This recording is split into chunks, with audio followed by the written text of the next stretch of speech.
लेकिन जो मजदूर 500 रुपया कमा करके जा रहा है और पकड़ा गया, वो 2000 और 3000 जुर्माना कहाँ से देगा। नमस्कार, मैं हूं वकील खान और आप देख रहे हैं जय भारत जय बिहार। मांझी जी ने फिर से निशाना साधा है बिहार सरकार पर शराबबंदी को लेकर। उन्होंने यहां तक कह दिया कि 100 चूहे खाकर बिल्ली हज को चली। उन्होंने मद निषेध पर भी इल्जाम लगाया है। उन्होंने कहा कि 2000-3000 की फाइन होती है और 7000-5000 रुपए वसूले जाते हैं। मांझी जी ने कहा कि अगर हमारी सरकार बनती है तो या तो हम गुजरात मॉडल पर काम करेंगे या फिर पूर्ण रूप से ही हम शराबबंदी चालू कर देंगे।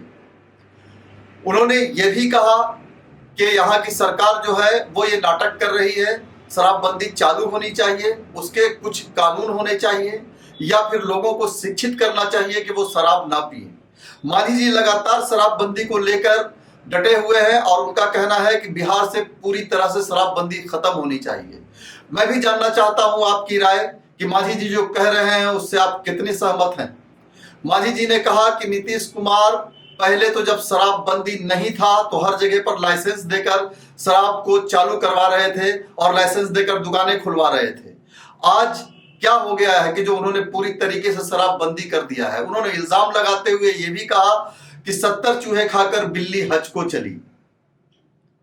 मगर यह कहा जाता है कि शराबबंदी से बहुत सी औरतें भी खुश हैं, बहुत सारे लोग भी खुश हैं।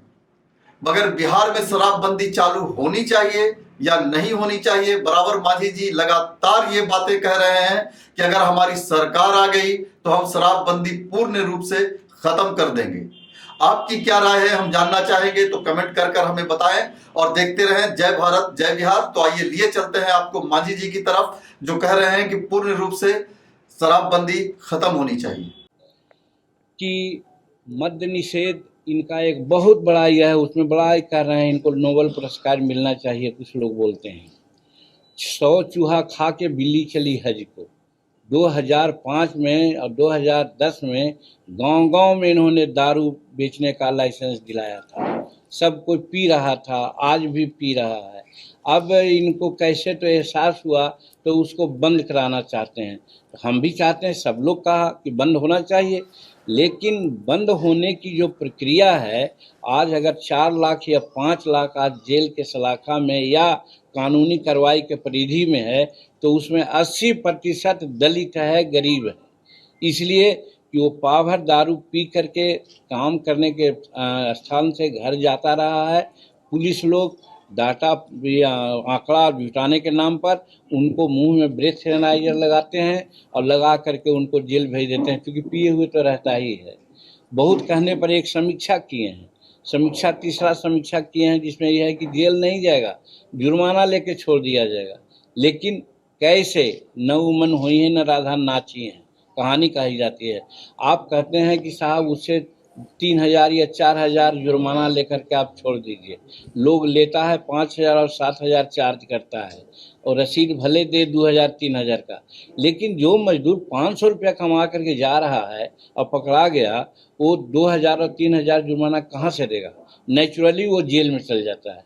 तो कहने का मतलब कि शेड्यूल कास्ट के अधिकांश और दलित गरीब तबके के अधिकांश लोग आज जेल के शिकंजे में हैं। इसलिए हम कहना चाहते हैं कि आप अपना जो मद्य निषेध वाला जो ये है, दोषपूर्ण आपका है, आप ठीक से उसको नहीं किए हैं, उसको वापस लीजिए। और हम डिक्लेयर करना चाहते हैं कि यदि हम लोगों की सरकार आवेगी आगे के दिनों में, तो या तो हम गुजरात मॉडल का मद्य निषेध कानून लाएंगे और नहीं तो पूर्ण रूप में हम लोग छोड़ देंगे। पहले था तो क्या हो रहा था, दूसरे राज्यों में फ्री है तो क्या हो रहा है। अपने आप समझदार होने, उसके जगह पर हम लोगों को शिक्षित करेंगे, अवेकनिंग करेंगे, अवेयरनेस करेंगे कि नहीं पीना चाहिए। तो कहने का मतलब ये भी एक एंगल है जिससे हम कह सकते हैं कि शेड्यूल कास्ट के प्रति इनका नज़रिया ठीक नहीं है। तो ये सब 5-6 पॉइंट है जिसके आधार पर हम आपसे अर्ज करना चाहते हैं और कहना चाहते हैं कि पब्लिक डोमेन में हम कहना चाहते हैं कि ये शेड्यूल कास्ट के कभी ही तैसी नहीं रहे हैं।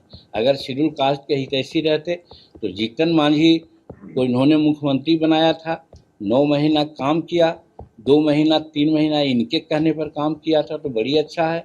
आप लोग कह रहे थे कि रबर स्टैंप है, आप लोग कह रहे थे कि रिमोट से चलता है। जब हम अपना काम करने लगे तो इनको बड़ा बुरा लगा और हमको ज़बरदस्ती हटाए।